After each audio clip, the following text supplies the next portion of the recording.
Assalamu alaikum class 10th. Today we are going to do exercise of unit number 2 Chinese New Year English. ठीक है. Reading comprehension, analyze the pattern of text organization, choose the correct option. First you have to do, you have to go through your unit at least 3 times. After reading 3 times units, you are going to answer automatically. Number 1, Chinese New Year falls somewhere.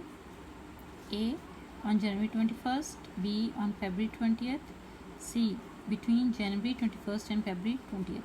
So option C is correct answer. Number 2, paragraph 1 gives general details of festival, specific details of the Chinese New Year, general details of New Year celebration. So option number B is correct answer. Number 3, it is customary for families to thoroughly clean their homes before the first day of the new year. Option A is correct answer. Hanging up signs and posters on doors and windows means love and sincerity, care and affection. Option number C, luck and happiness.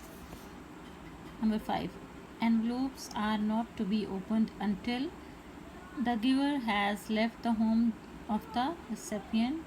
The recipient has left the home of the giver. So option B is correct one. Answer the following questions. I have given you answer of these questions. Now come towards the grammar portion. Collective noun. What is a collective noun? Collective noun is a collection of things taken as a whole. So collection of things that we can count in groups. People, just like people, board, class, committee, family, group. These are examples of collective noun. Fill in the blanks with the correct collective noun. It is typical for Chinese family. It is typical for Chinese family to make 8 to 9 dishes for the New Year's dinner. Number 2, the audience applauded heartily at the end of the concert. Number 3, the class has just had a physical lesson. Number 4, the gang of robbers was arrested by the police. Number 5, a crowd of people gathered at the accident site. Number 6, the committee took many important decisions as its monthly meeting. The crew of Pakistan Air Force looked smart in their uniform. So next part is use of must and must not. It's here we are using abbreviation. Strong, must. Examples are given over here that where we have to use abbreviation. Strong obligation, must. All cleaning must be finished before New Year's Day. Strong prohibition, must not. Mother, you must not play with matches. So जो application होती है वो किस लिए होती है? To show obligation, duty show करने के लिए, स्ट्रेस देने के लिए, to put stress on someone. So must be finished हो जाना चाहिए. Mother, you must not play with matches. So here stress is given on this abbreviation. Fill in the blanks with the must or must not. Number 1, she must not eat so much sugar. Students must pass an entrance examination to study at this school. Must. Number 3, you must not watch so much television. Number 4, he must take some medicine for the cough. Number 5, visitors must not smoke. Present indefinite and present continuous tense. Here we are going to make the present indefinite or present continuous tense sentences. You do not like chocolate. Here it is present indefinite. And then present continuous tense. She is not studying at the moment. She is not studying at the moment. They do not eat rice every day. They do not eat rice every day. Number 4, we are not working now. We are not working now. It rains a lot here. It rains a lot here. Number 6. I am going on holiday tomorrow. I am going on holiday tomorrow. Number D. Part number D. Punctuate the following paragraph. You are going to punctuate it by yourself. Use of hyphen. Hyphen का use. Hyphens are used to divide words at the end of line when the word cannot fit on the remainder of the line. ठीक है, hyphen हम basically कहाँ use करते हैं? ऐसी जगह पे एंड ऑफ द लाइन जहाँ पे वर्ड कम्प्लीटली फिट नहीं हो रहा था. There are 6 rules to follow.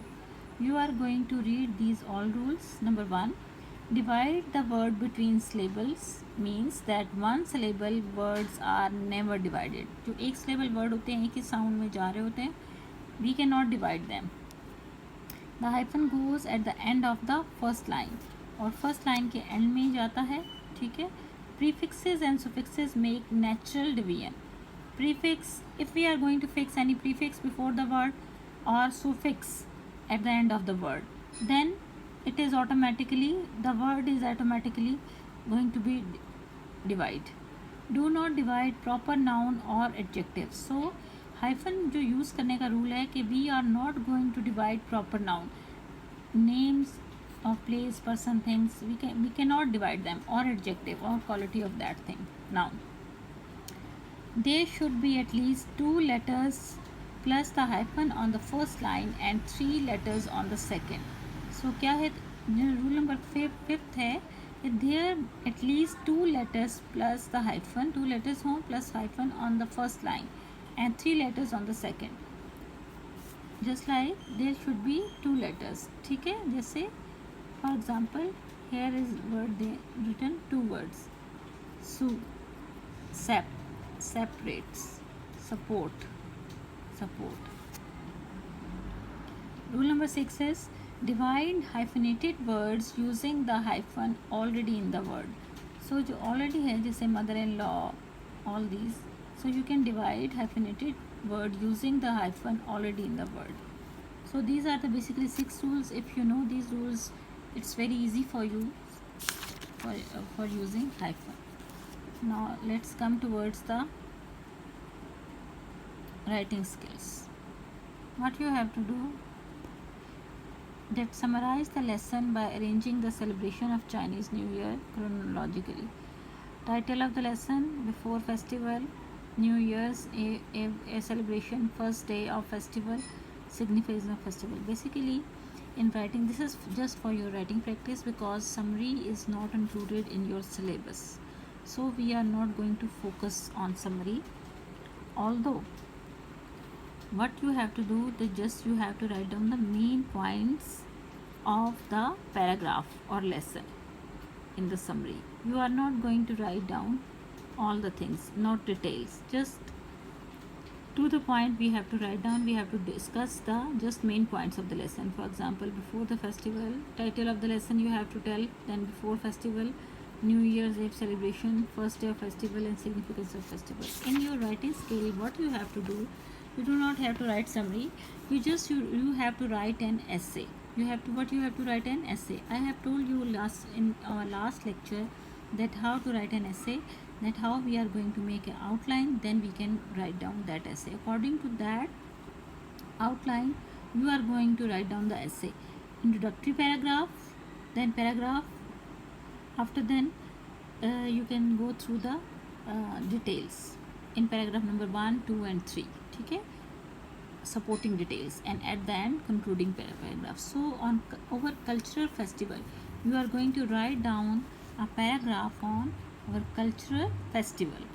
ठीक है, आपका कोई भी cultural festival, you can choose any a cultural festival. Cultural festival, it comes Basant or any other cultural festival, not religious festival. You are not going to write about religious festival, you are just write about our cultural festival जो हमारे culture से associated है. ठीक है, anything you can look around towards yourself and find out the cultural festivals. First you have to write down the main points, make outline of that paragraph, and then write down the essay. Introductory paragraph, that basically what are festivals, festivals हैं क्या, cultural festival किसको कहते हैं. After that you are going to write supporting details in paragraph number 1, 2, 3 and then concluding paragraph. Okay, thank you so much.